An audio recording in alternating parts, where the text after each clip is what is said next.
Hey guys, one more day, one more game happened today in the World Chess Cup in Baku. We are looking at the final between Sergey Karjakin and Peter Svidler. In the first game, Svidler won a very nice game due to a blunder by Karjakin. Let's see if Karjakin was able today to come back in the match. It's really tough when you're being led 1-0 in a match that only lasts 4 games. It's this more than the regular matches that were played at the World Cup, but it's really not enough to really get back if you get led. So you need to have a really strong character. You need to be ready, motivated, not to think about yesterday, and just play a good game today. Let's see what happened if Karjakin was able to do that. So he played the Ruy Lopez. We have seen this many times. It's played by so many players. And here, here's the specific moment where black can choose different lines. Some of the most popular ones are Rook E8, another one is Knight A5, and the other one is Knight to B8. For this game, Svidler chose the Breyer system, which is Knight B8.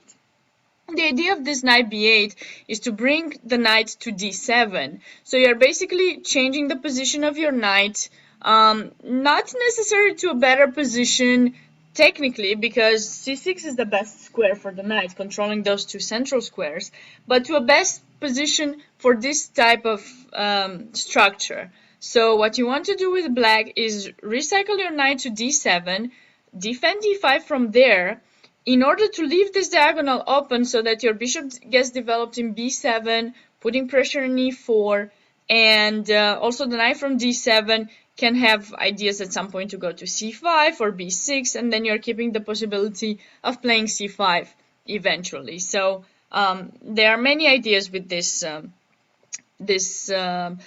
choice by black. And also I have to mention that Karjakin is playing this line as well with black, so it must have been very annoying for him to play against one of his main repertoires. So he went for D4, this is natural move. In this Ruy Lopez's, you want to play C3, D4, break through the center. Knight D7, as I mentioned, black comes to D7 right on time to defend E5. Knight D2, bishop E7, now bishop C2. You might think, why is white playing bishop C2 when the bishop stays so great on the diagonal, attacking F7? That bishop is known to be really good. Well, bishop C2 normally is played there when the bishop is attacked, but in this position, white plays bishop C2 to defend E4 so that he can continue his plan, typical for this type of Spanish positions, knight F1, G3, or E3. Okay, so the bishop needs to be in C2 to protect E4, otherwise if you just play knight F1, you're going to lose the pawn. So now Rook E8. This is another idea. So black doesn't hurry in doing anything in the center. He is well protected, and now because of his lack of space, he's trying to just improve the position of his pieces. So this bishop would like to go to F8, G6, bishop G7, and the two bishops are going to both be controlling the center, and eventually black might try to play some D5, open up the center, and then these two bishops are going to have a great play. Now the rook in E8 is also doing another important thing. Is going to after bishop F8 is going to defend D5, so free this knight. If at some point you want to move it, recycle it to another place, you can do so. Okay, now the main line in this position for white is knight to F1. And okay, so of course you're just continuing. If bishop F8, knight to G3, now people play G6, and now there's this A4 that's coming, and this was played many times. But for this particular game, Karjakin chose to play A4 immediately. So not bringing his knight. I mean, yes, I'm improving the position of my knight, but so are you. You're improving the position of your bishop. So white gets ready to counterattack the queen side immediately. And in this position, Svidler played bishop F8. He doesn't care about this trade. I'm going to trade back, and if you trade the rooks, then I'm very happy. I don't have that much space, so every piece that's traded off the board is really great for me as black. Now bishop d3. Now there's a real threat. You need to do something again about it. And black plays, of course, c6. Please do not even consider taking here. This is a very bad choice for black because, well, first of all, you are weakening your a6 pawns. You're destroying your structure.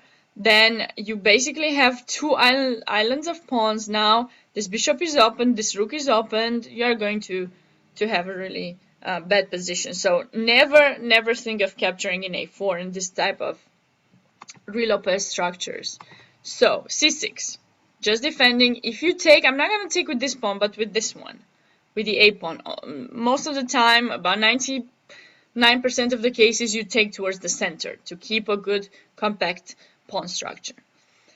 And here Karjakin tried different moves in his chess career. He tried b3 against Tomaszewski, for example, queen c7, and then he went bishop b2. Another thing that he tried in this position was b4, and after knight b6 takes, these rooks were traded off, and now knight b3, and eventually he took here and brought his knight towards c5. This game was against Navarra, and he ended up winning it in 2009. But for this game, for this particular game, he chose queen c2. Queen c2. So I'm just finishing up my development with white. Rook c8. And you might laugh when I tell you this, but it's always great to put your rook on the same file as your opponent's queen. You never know when this file is going to open and you're going to be able to use the spin to your advantage. So definitely this is a nice move by Peter Svidler. Takes now, pawn takes, and now Svidler is getting ready to play c5, which might have not been that obvious, but yes, this is the idea. Nobody did it before, so I don't know if Svidler came up with it at the game or if he had analyzed it, but it definitely seems a really cool idea, and I'm sure we're going to be able to see more games in this line soon. b4, and now c5. This is the novelty that Peter Svidler came up with. There was never played before c5. In this position, other moves were tried. For example, queen c7 was tried by current world champion Magnus Carlsen in 2013, actually against Karjakin. Then g6 also was tried, but in 1990 by Portish. Still, it's an interesting idea to play g6, you know, continue your Ruy Lopez type of ideas for black.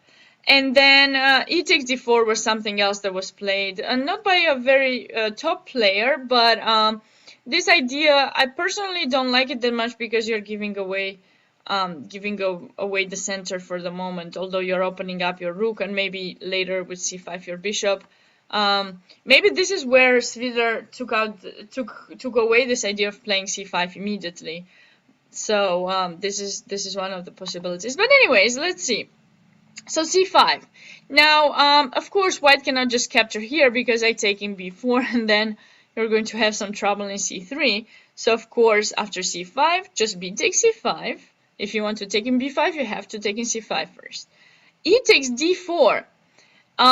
It might seem that d takes c5 is the natural move, but I think either bishop takes b5 here is possible, or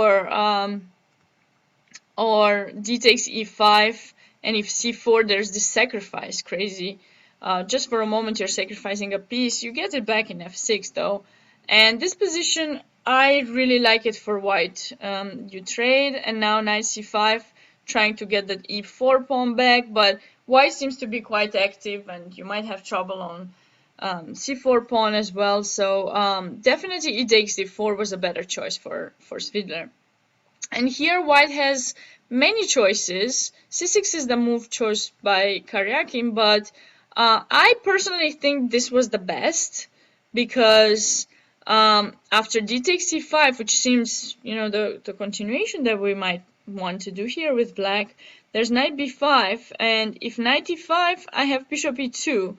And I do have currently a pawn up, and it's not very clear how black is going to get it back immediately. So I think this was definitely something that would give Karjakin a slight edge. But he went for c6, and after d takes c3, because d takes c3, because if you take in c6, there's knight d4 again, and you know, you're having trouble with this b5 pawn, and if you play b4, there's some active play here for white. Now I take, and if you take in e4, queen a4, and my pieces seem to be a little bit better coordinated, in my opinion, white's pieces than black's. So Svidler took in c3, intermediate move. And now in d2. Now queen takes d2. If you take it just in c8, I just take with check, of course, intermediate move, and now I take in c8, and, you know, taking b5, okay, queen takes c2, knight takes c2. Then I'm going to work on how I'm going to take this pawn. This should be quite equal, I think.